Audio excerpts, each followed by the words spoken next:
Pemirsa Hasanah, dalam ibadah, niat menjadi prasyarat keabsahannya. Demikian pula dengan ibadah puasa. Sebelum puasa, niat menjadi syarat sahnya ibadah puasa. Karena puasa adalah ibadah, sedangkan ibadah tidaklah sah kecuali dengan niat sebagaimana ibadah yang lain. Sesungguhnya, setiap amal itu tergantung dari niatnya. Hadis riwayat Bukhari dan Muslim. Lalu kapan kita menetapkan niat untuk ibadah puasa? Apakah di awal bulan Ramadan atau setiap hari saat makan sahur? Rukun puasa itu hanya ada dua. Yang pertama niat dan yang kedua imsak, artinya menahan diri dari segala yang membatalkan seperti makan, minum, jima, dan yang lain-lainnya. Nah, niat ini harus ada pada setiap satu unit puasa yang dimulai dari terbitnya fajar atau terbitnya waktu subuh sampai terbenamnya matahari.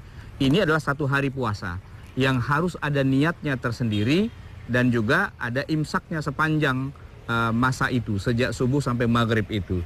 Inilah yang merupakan kesepakatan seluruh ulama, baik itu mazhab Hanafi ataupun mazhab Syafi'i dan juga mazhab Hambali. Rata-rata para ulama mengatakan bahwa satu hari puasa itu membutuhkan satu niat secara unik, secara khusus, karena ini adalah satu rangkaian ibadah.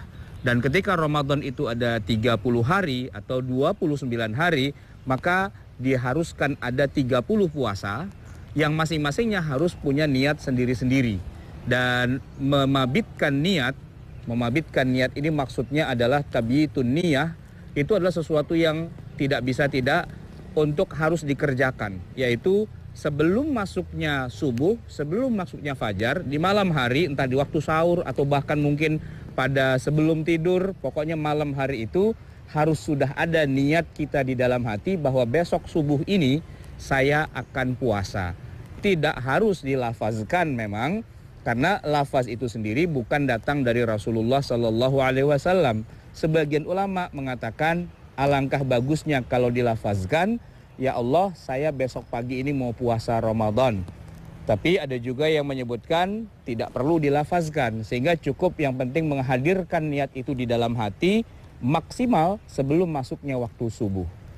Nah, tetapi di antara jumhur atau mayoritas ulama itu, ada sebagian dari ulama, khususnya mazhab Maliki, yang mengatakan bahwa tidak mengapa kita berpuasa ini kan nanti akan 30 hari ke depan. Nah, pada malam pertama saja kita niatkan, ya Allah, saya mau berpuasa besok dan besoknya dan besoknya dan besoknya selama 1 bulan penuh ke depan, saya mau berpuasa. Itu sudah dianggap cukup di kalangan mazhab Maliki, tetapi belum dianggap cukup di kalangan ulama yang lainnya seperti mazhab Syafi'i, mazhab Hambali, mazhab Hanafi, yang mengatakan bahwa setiap malamnya kita harus menghadirkan niat di dalam dada kita bahwa besok kita akan puasa. Ketemu hari berikutnya, malamnya kita niatkan lagi besok kita akan puasa. Baik mereka yang mendukung adanya pelafazan dari niat itu seperti nawaitu sauma ghadin an ada'i fardhi syahri ramadhana hadhihi sanati lillahi ta'ala, atau mereka yang tidak mendukung adanya lafaz itu, tapi bahwa ada niat di dalam hati, besok pagi ini subuh saya akan puasa, itu menjadi ketentuan mutlak di dalam pendapat mayoritas ulama kecuali mazhab Maliki.